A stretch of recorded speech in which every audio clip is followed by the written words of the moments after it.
élaborant un témoignage à la lumière. Le Verbe était la vraie lumière qui éclaire tout homme en venant dans le monde. Il était dans le monde et le monde était venu par lui à l'existence, mais le monde ne l'a pas reconnu.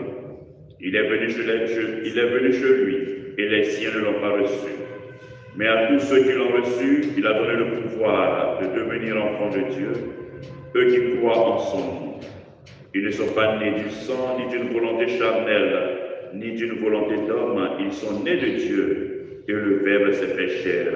Il a habité parmi nous, et nous avons vu sa gloire, la gloire qui tient de son Père comme Fils unique, plein de grâce et de vérité. Jean le Baptiste lui rend témoignage en proclamant: c'est de lui que j'ai dit, celui qui vient derrière moi est passé devant moi, car avant moi il était. Tous, nous avons eu part à sa plénitude. Nous avons reçu grâce après grâce, car la loi fut donnée par Moïse. La grâce et la vérité sont venues par Jésus-Christ. Dieu, personne ne l'a jamais vu. Le Fils unique, lui qui est Dieu, lui qui est dans le sein du Père, c'est lui qui l'a fait connaître. Acclamons la parole de Dieu. Louange à toi, Seigneur Jésus.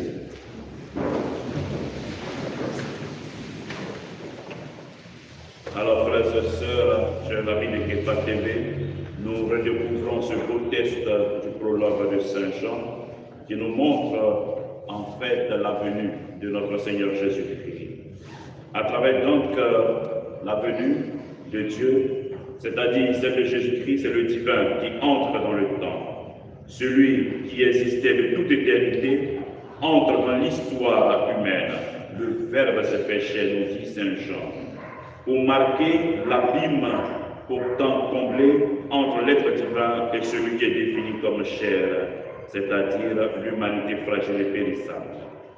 En d'autres termes, Dieu vient marcher sur notre terre, et donc l'humanité entière exulte de joie, car elle se trouve déjà toute transformée.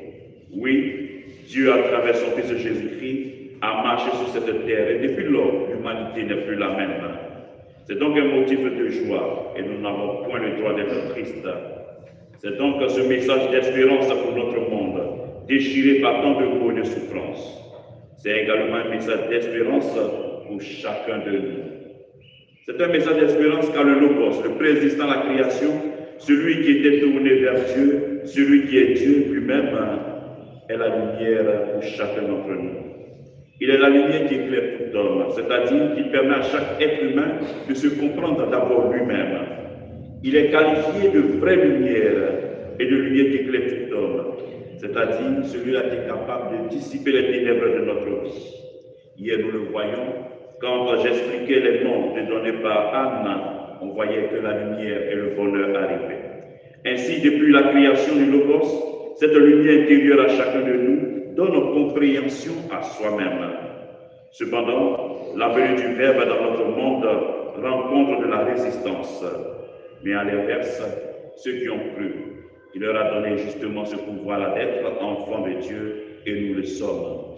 Venu donc du Père, le Fils retourne, après avoir offert aux hommes la possibilité de renaître de nouveau.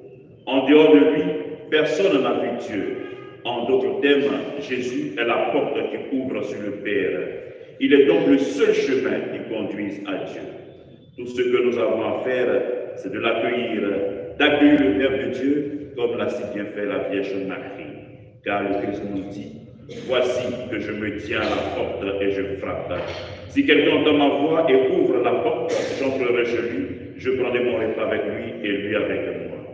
Le Christ tient la porte de notre cœur, il frappe. Laissons-le entrer pour que tout notre cœur, soit éclairé et transformé.